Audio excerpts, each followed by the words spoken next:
किताबें बोलती हैं में आपका स्वागत है। आज की कथा भक्त सालबेग पर आधारित है, जो कि पुस्तक भक्त चरितांक से ली गई है।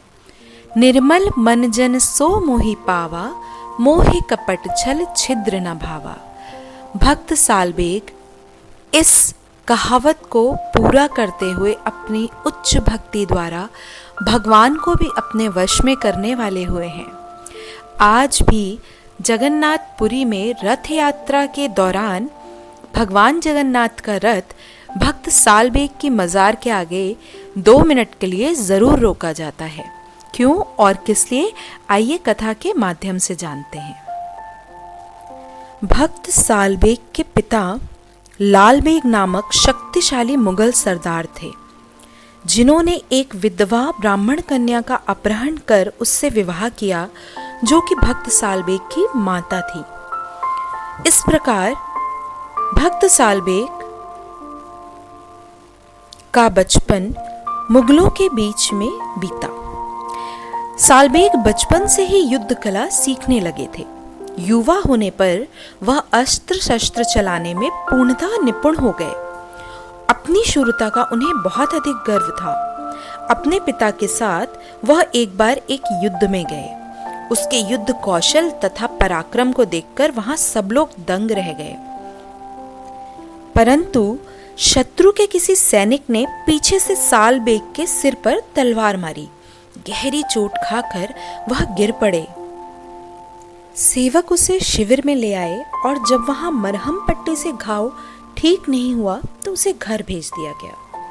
सालबेग शूर था, अतः उसका पिता उसको मानता था। घायल पुत्र की लालबेग ने कुछ दिन अच्छी खोज खबर ली, परंतु सालबेग का घाव बिगड़ गया। जब अधिक दिन हो गए और वो अच्छा नहीं हुआ, तब लालबेग उसकी उपेक्षा करने लगा। दीर्घकालीन रोगी से सभी ऊब जाते हैं।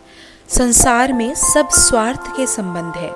जब तक स्वार्थ है तब तक सभी संबंधी घेरे रहते हैं, और जब स्वार्थ पूरा होने की आशा नहीं रहती तब कोई बात भी नहीं करना चाहता।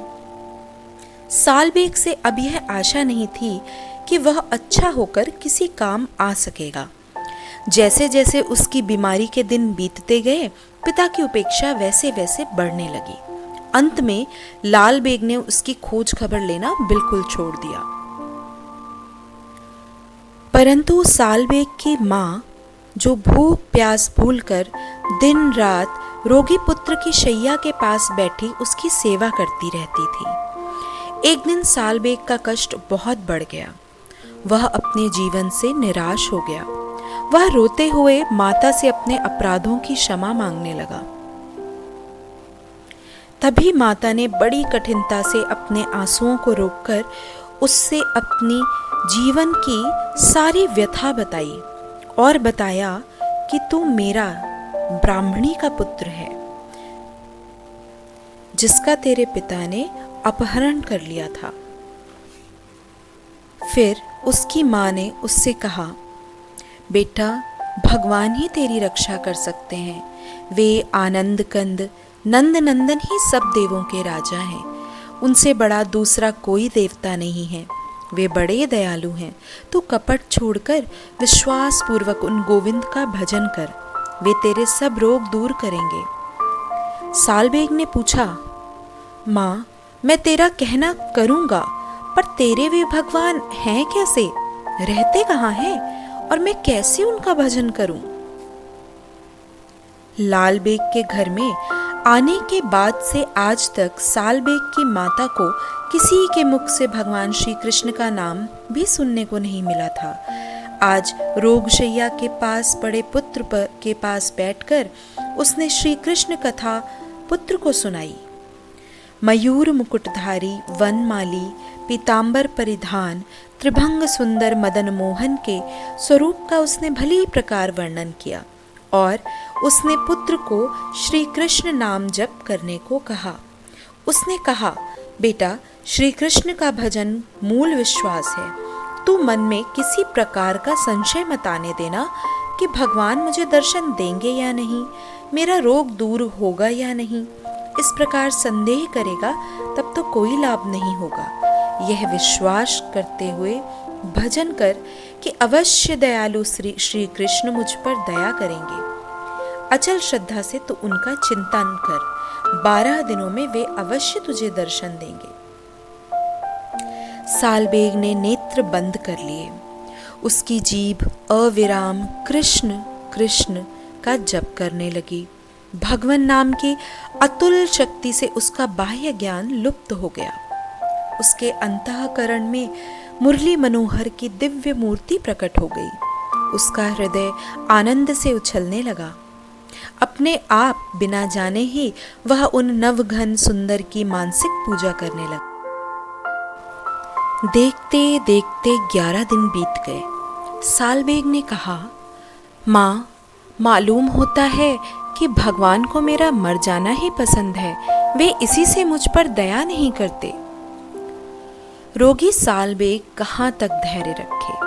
उसने रात को निश्चय किया कि मेरी माता के कहे अनुसार कल 12 दिन पूरे हो रहे हैं। आज की रात ही बाकी है। यदि मैं इतने में अच्छा ना हुआ तो अवश्य आत्महत्या कर लूंगा। भगवान का चिंतन करते करते सालबेग सो गया। उसकी शैया के पास उसकी माता भी सो गई। सालबेग ने सोते सोते स्वप्न में देखा कि उसके सिरहाने बाल मुकुंद वेश में भगवान खड़े हैं और कह रहे हैं, सालबेग, ले ये विभूति अपने घाव पर लगा ले, इससे तेरा घाव अच्छा हो जाएगा। और देख, पीछे मुझे भूल मत जाना। निश्चय जान तेरा भव रोग भी दूर हो जाएगा। जो सच्चे मन से मुझे किसी भी उद्देश्य से भजता है, मैं उसे इस लोक और परलोक के सभी दुखों से छुड़ा देता हूँ। निद्रा में ही सालबेग ने विभूति लेकर अपने मस्तक और शरीर पर लगा ली। सहसा भगवान की वह मूर्ति अदृश्य हो गई। सालबेग की निद्रा टूटी। जगते ही सालबेग मारे आनंद के चिल्ला पड़ा, माँ, माँ, देख, तेरे करुणामयी श्री कृष्ण भगवान ने मुझ पर कृपा की है। उठ, देख, मेरा घाव सूख गया है। मैं कृतार्थ हो गया। माता के उठते ही सालबेग उससे लिपट गया। वह तो हर्ष के मारे कह रहा था, माँ, तेरी बात सच है। श्री कृष्ण के समान दुख दूर करने वाला दूसरा कोई देवता नहीं है। माँ, तू अप्रसन्न चित्त से मुझे आज्ञा दे। मैं सन्यासी होकर देश देश में घूमकर दया सागर श्री कृष्ण की महिमा का प्रचार करूंगा। सालबेग की माता भगवान की परम भक्त थी।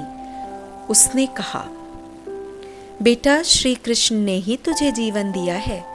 इस जीवन को तू उनकी सेवा में लगाना चाहता है, यह जानकर मैं प्रसन्न हुई। तेरे जैसे पुत्र को पाकर मेरा पतित जीवन भी कृतार्थ हो गया। बेटा, भगवान को भूलना मत। मन में उनको सदा जागृत रखना और जिह्वा से उनका नाम लेते रहना। माता की आज्ञा लेकर सालबेग सीधे जगन्नाथ जी गया। वहां कुछ दिन रहकर वह दक्षिण भारत की ओर चला गया। जब सालबेग जगन्नाथपुरी पहुंचे, तब उन्होंने भगवान जगन्नाथ के दर्शन की इच्छा प्रकट करी, परंतु मुस्लिम होने के कारण पुजारियों ने और अन्य जनता ने उन्हें स्वीकार नहीं किया। तभी वह बीच में ही भगवत भक्ति में लीन होकर वहां निवास करने लगे। इस प्रकार उनका चित्त दिन रात भगवान जगन्नाथ के चरणों में लगा रहता था और इसी प्रकार भगवत भक्ति से जप करते हुए उनका शरीर भी परमपिता में लीन हो गया। उनकी मृत्यु के कुछ महीने बाद भगवान जगन्नाथ की यात्रा निकली, जो कि अपने मंदिर से होते हुए अपनी मौसी के घर ठहरती है, परंतु बीच रास्ते में ही भक्त सालबेग की मजार बनी है। जैसे जैसे भगवान जगन्नाथ का रथ अपनी मौसी के घर के लिए प्रस्थान कर रहा था, तभी भक्त सालबेग की मजार के आगे भगवान जगन्नाथ का रथ रुक गया और अथक प्रयासों के बावजूद भी रथ टस से मस ना हुआ। तभी प्रेरणावश किसी ने भक्त सालबेग का जिक्र किया। तभी सभी भक्त उनकी महिमा मंडन करते हुए भक्त सालबेग का जयकारा लगाने लगे और कहा जाता है कि अपने भक्त की जय जयकार सुनकर प्रभु का रथ कुछ प्रयास के बाद चल पड़ा। उसी दिन के बाद से आज तक यह प्रथा है कि भगवान जगन्नाथ का रथ अपने परम प्रिय भक्त सालबेग की मजार पर 2 मिनट रोका जाता है। भक्त और भगवान का रिश्ता इतना खूबसूरत है, वह जात पात और सभी धर्मों के परे है। और वैसे भी सभी धर्मों का सार सिर्फ प्रेम ही तो है।